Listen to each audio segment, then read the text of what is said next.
Welcome back.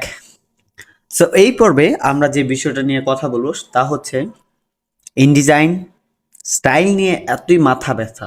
তো আসলে style নিয়ে যে আমাদের মাথা ব্যথার কারণটা কি, এবং স্টাইলিং যে একটা ডিজাইনের যে প্রজেক্টকে কতটুকু সুন্দর করে তার প্রেক্ষিতটাই আমরা এখানে বোঝানোর চেষ্টা করব। এবং আপনার অলরেডি আমাদের কিছু টপিক সম্পর্কে অলরেডি ধারণা আছে, যেমন ক্যারেক্টার স্টাইল বা প্যারাগ্রাফ স্টাইল সম্পর্কে এখানেও কিছুটা থাকবে, পাশাপাশি অন্যান্য টপিকগুলোও থাকবে। সো স্টাইলের মধ্যে আমরা যেমন স্টাইল উইন্ডোতে যদি যাই, স্টাইলের মধ্যে বিভিন্ন ভার্সেটাইল টপিক আছে, যেমন প্যারাগ্রাফ স্টাইল আছে, অবজেক্ট স্টাইল আছে, সেল স্টাইল আছে। তো আমরা আজকে যে বিষয়টা নিয়ে কথা বলবো তার মধ্যে অন্যতম হলো অবজেক্ট স্টাইল। এটা একটা বিষয়। তারপর হচ্ছে প্যারাগ্রাফ স্টাইল এবং ক্যারেক্টার স্টাইল। যে বেসিক টপিকগুলো ছাড়া আপনার একটা ইনডিজাইন ডকুমেন্ট পূর্ণাঙ্গতা হয় না। তো ওই ফ্যাক্টে আমরা এখানে রাখার চেষ্টা করব। সো লেটস সে আমরা প্রথমে যে বিষয়টা নিয়ে কভার আপ করতে চাই, যেমন দেখা যায় যে এই টেক্সটটা একটা স্টাইলের উপর বেস করে, ঠিক যেমনটা আমি হেডলাইনের H1 হেডলাইনের H2-তে মেনশন করেছি। এটা আমার একটা ডকুমেন্ট গ্রাফিক রিভার প্রজেক্টের জন্য। সো আশা করি এই প্রজেক্টটার সম্পর্কেও আপনারা একটু ইনসাইটস বা ইনভেস্টিগেশন করতে পারবেন। তো চলুন, এ হচ্ছে আমাদের একটা ক্যারেক্টার স্টাইল, এই হচ্ছে একটা প্যারাগ্রাফ স্টাইল, তারপরে হচ্ছে এখানে যে লেখাটা ইন্ডিভিজুয়াল, সেই লেখাটা পর্যন্ত একটা প্যারাগ্রাফ স্টাইলের উপর বেস করে। সো আমি এখানে প্যারাগ্রাফ স্টাইল এবং at the same time character স্টাইলটাও ব্যবহার করেছি। এবং আমরা যে নতুন টপিকটা জানবো তা হচ্ছে আমাদের অবজেক্ট স্টাইল।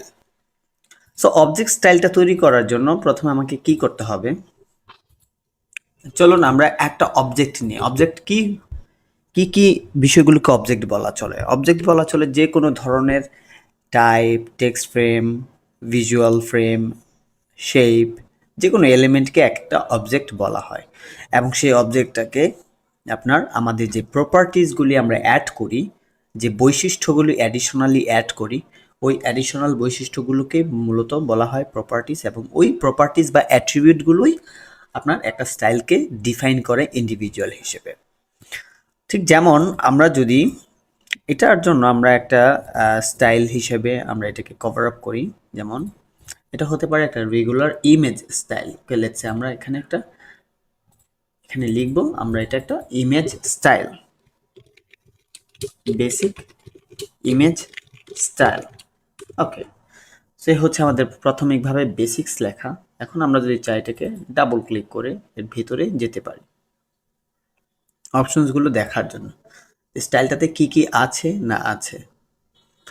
এখন আমরা যদি এখানে আরও অন্যান্য ফ্যাক্টরগুলো এখানে ইউজ করতে চাই, সেগুলো করতে পারি। ফিল কালারে কোনো কিছু চাইলে দিতে পারি, স্ট্রোকে দিতে পারি, কর্নার, টেক্সট ফ্রেম অপশনসও আমরা কাজ করতে পারি, স্টাইল নিয়ে কাজ করতে পারি, টেক্সট র্যাপ, আদার্স অনেক কিছুই আছে। তো দেখা গেল যে আমরা এখানে কি করব, এই ফ্রেমটাতে আমরা প্রাথমিকভাবে যা করব তা হচ্ছে আমাদের একটা স্ট্রোক কালার দিব। দেখছে স্ট্রোক কালার এবং স্ট্রোকের হোয়াইট একটু বেশি হবে। at the সেম টাইম আমরা যদি চাই একটু কালারটাকে আমরা ভিন্ন রকমও দিতে পারি, হালকা। ওকে, তো এইটা আমরা ভেতর থেকেও করতে পারি, আমরা বাহির থেকেও করতে পারি। এ হচ্ছে আমরা যদি এখানে অপশনসটা এটা দিই, ওকে ডান। তো এটা অলরেডি এই স্টাইলের ভিতর অ্যাড হয়ে গেল, যে আমরা আমাদের যতগুলি ইমেজেস আছে আমরা এভাবে সেট করব। এখন আমরা যদি চাই যে এই স্টাইলটাকে আরেকটু বেশি ডিফাইন করতে, সো লেটস সে আমরা স্টাইলটা আপাতত ডিলিট দিয়ে দিলাম। ওকে, এবং এটা একটা বেসিক স্টাইলে আসলো। এখন আমার যা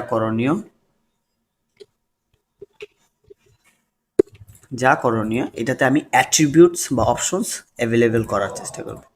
প্রথমত আমি এটাকে একটা রাউন্ড, ইনভার্স রাউন্ড একটা অ্যাডিশনাল ফিচার্স দিচ্ছি, যে আমি আমার ছবিগুলো এইভাবেই চাই। ওকে, এটা হতে পারে এটা একটু রাউন্ড, দেন আমরা যা করতে পারি তাতে আমরা স্ট্রোক ছাড়াও আরো কিছু অ্যাডিশনাল ফিচার্স অ্যাড করতে পারি, যেমন আমাদের কি হতে পারে, ড্রপ শ্যাডো এফেক্টস। ওকে, এফেক্টস থেকে আমরা ড্রপ শ্যাডোতে দিতে পারি। প্রিভিউ করলে দেখা যাবে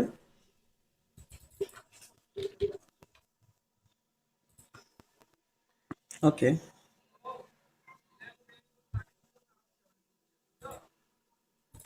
এ হচ্ছে আমাদের একটা বেসিক্স ইমেজ, যা আমরা বলা চলে যে আমরা স্বাভাবিকভাবে আমাদের ইমেজটা এরকমই চাই।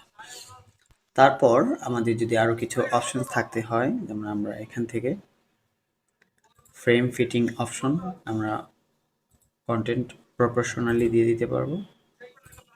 ওকে, এটা অ্যাড করে দিতে পারবো।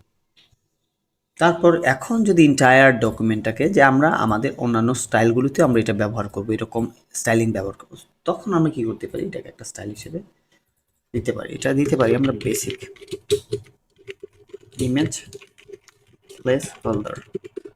ওকে, তারপর আমরা আরো বিস্তারিত যেতে পারি ভিতরে,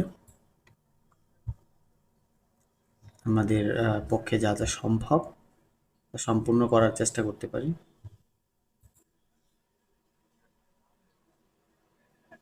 স্ট্রোক ফিল আমরা ভিতরে আর কোনো কিছু দিতে চাই কিনা তাও করতে পারি। Wrapping, frame options, auto sizing, entirely আমাদের এখানে তেমন কোনো কিছু আর প্রয়োজন নেই, আমরা অটো সাইজিংও প্রয়োজন নেই। ফ্রেম বেস লাইন, এটা নিয়ে খেলা চলে, মানে খেলতে পারা যায়, যে আপনি আপনার প্রয়োজন মোতাবেক ডিফাইন করতে পারবেন। ওকে, সো এই হচ্ছে আমাদের একটা স্টাইল। এখন আমরা এটাকে আমরা এই স্টাইলটাকে আমরা আরও বিভিন্ন জায়গায় ইউজ করব, ব্যবহার করব। যেমন কোথায় কোথায় আমরা ইমেজেস ব্যবহার করছি, সেই ক্ষেত্রে আমরা ইমেজেসটাকে স্টাইলটাকে ব্যবহার করব। যেমন এইখানে আমরা একটা ইমেজ ব্যবহার করতাম। ওকে, লেটস সে আমরা এখানে ইমেজটা ব্যবহার করব। সো আমরা এটাকে কি করব, আমরা অবজেক্ট স্টাইলটাকে যদি এখান থেকে পিক করে দিই, তাহলে আমাদের স্টাইলটা অলরেডি পিকড হয়ে গেছে। এবং এটার মাধুর্যটা কি, যে আপনি আপনার ব্র্যান্ডিং সেন্সটা অলরেডি এখানে অ্যাভেলেবেল থাকে। যদিও আমাদের এখানে প্রচুর পরিমাণে ইমেজেস আমরা ব্যবহার করিনি, তো লেটস সে আমরা স্টাইলটাকে জাস্ট ইউজ করে দিচ্ছি। আশা করছি আপনারা বুঝতে পারছেন যে একটা ইমেজ, বেসিক ইমেজ আমরা কিভাবে ব্যবহার করেছি। দেন তারপর আমাদের যে বিষয়টা আছে, আমরা এখানে আরেকটা অবজেক্ট স্টাইল দিব, সেটা হচ্ছে আমাদের পিকচার ফরম্যাটের জন্য, ফ্রেমের জন্য। তো লেটস সে আমরা এখানে কি করব, আমরা এখানে কারো ছবি দিতাম, তো আমরা ফ্রেমটা একটু চেঞ্জ করব। ওকে, ডান। দেন তারপর কি আছে, আমাকে একটা স্ট্রোক কালার দিতে হবে, এবং স্ট্রোক কালার অপশন থেকে আমরা কিছুটা ডিফাইন করার চেষ্টা করছি। সো এই হচ্ছে আমাদের প্রাথমিকভাবে আমাদের ইমেজ শেপ। এটাকে আমরা কি দিব, ফ্রেম হিসেবে অবজেক্ট দিব।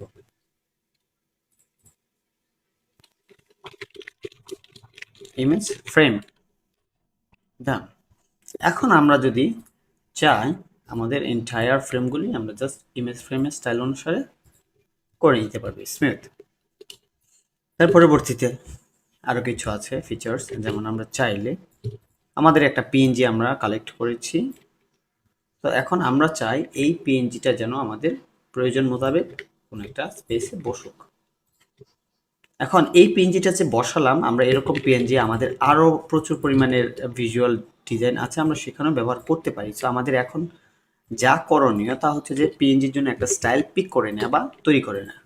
তো লেটস সে আমরা কি করব, এখান থেকে আমরা এই পিএনজিতে কিছু অ্যাট্রিবিউটস প্লেস করার চেষ্টা করব, এবং টেক্সট র্যাপ থেকে আমরা ব্রেপ করব, এবং ব্রেপ টু বা ব্রেপ টাইপ আমরা দেব আলফা এজ। আলফা এজ এই সম্পর্কে আপনারা যদি না জানেন, অবভিয়াসলি আজকে বিষয়টা নতুন এবং খুব সিম্পল। এটা হচ্ছে আপনি আপনার যে ডকুমেন্টটা, আপনার ইমেজের যে চারপাশে যে আলফা এজটা তারা ডিটেক্ট করলো, ওই এজের পাশাপাশি তারা আপনাকে একটা লেখাটা প্লেস করার সুযোগ দিচ্ছে। তো লেটস আমরা এখন সেটাই করলাম। যদি চাই আমরা এটাকে আরেকটু বড় করতে পারি। ওকে,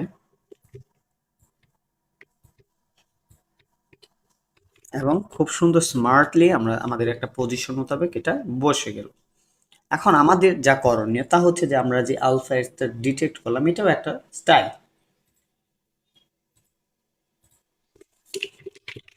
image with alpha edge. Okay, তো এখন আমরা এই স্টাইলটা আবার কোথায় কোথায় ব্যবহার করব? আমরা অন্য কোথাও যদি আমাদের ইমেজটা ব্যবহার করা থাকে, যেমন এই ইমেজটা ব্যবহার করা থাকে, আমরা এখানেও এটাকে ইমেজ উইথ আলফা এজটা অ্যাবসলিউটলি ব্যবহার করে ফেলতে পারলাম এবং আমাদের প্রয়োজন অনুসারে এটাকে বড় ছোট করেও আমরা স্কেলিং করতে পারলাম। চাইলে আরো অ্যাডিশনাল সেটিংস সেট আপ করা যাবে।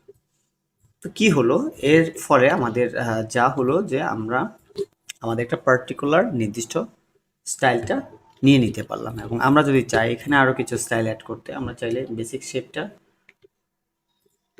অ্যাড করে দিতে পারি। Basic image place holder.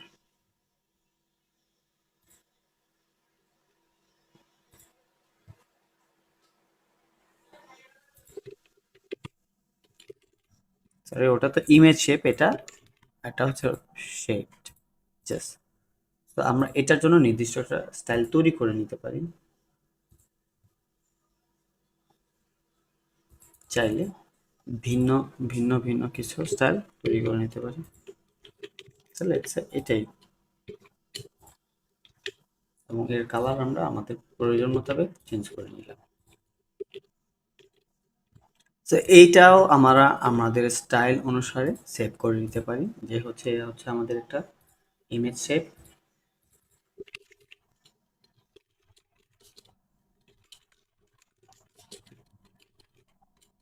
Shape rounded edge. এখন যখনই আমরা এরকম কোথাও ফ্রেম পাবো সেখানে যদি চাই আমরা শেপ রাউন্ডেড এজটা আমরা ব্যবহার করতে পারি। আশা করছি এই এন্টায়ার অবজেক্ট স্টাইলটা বা স্টাইলিংটা কেন যে ইম্পর্টেন্ট সেটা আপনারা বুঝতে পারছেন। আমরা এখানে এটা ব্যবহার করতে পারি বা এটাও ব্যবহার করতে পারি। স্যার, এটা যদি আমার কোনো একটা 1000 পেজের ডকুমেন্ট হতো, সেটা আপনার খুব অনায়াসে আমি এন্টায়ার ডকুমেন্টটাকে শেপেও করতে পারতাম। তো লেটসে আপনারা যদি স্টাইলিংটা ব্যবহার করেন তখন আপনাদের কি প্রয়োজনটা সাধুবাদ হিসেবে গ্রহণ করা হবে, যে আপনি একটা স্টাইল মেথড ক্রিয়েট করেছেন এবং আপনার এন্টায়ার ডকুমেন্টে দেখা গেল যে এটা 20 পেজের একটা ডকুমেন্ট, এটা হতে পারে 100 পেজের ডকুমেন্ট। তো তখন কি আপনি পার্টিকুলারলি এক একটার জন্য এক একটা করে স্টাইল তৈরি করবেন? না, তৈরি করবেন না। তো আপনার উচিত এরকম স্টাইল ক্রিয়েট করে নেয়া, তার পরবর্তীতে ওই স্টাইলগুলি আপনার বিভিন্ন এলিমেন্টসে প্লেস করা। এতে করে কি হচ্ছে যে আপনার ডিজাইনের মাঝে একটা কনসিস্টেন্সি চলে আসছে। সো আই হোপ দ্যাট আপনারা বুঝতে পারছেন যে স্টাইলিংটা কেন গুরুত্বপূর্ণ। মানে এটা খুবই খুবই গুরুত্বপূর্ণ একটা টপিক, যদিও আপনাদের বোঝার সুবিধার্থে আমি যতটুকু সম্ভব কম বোঝানোর চেষ্টা করেছি। আই হোপ দ্যাট আপনারা বুঝতে পারছেন। So thank you.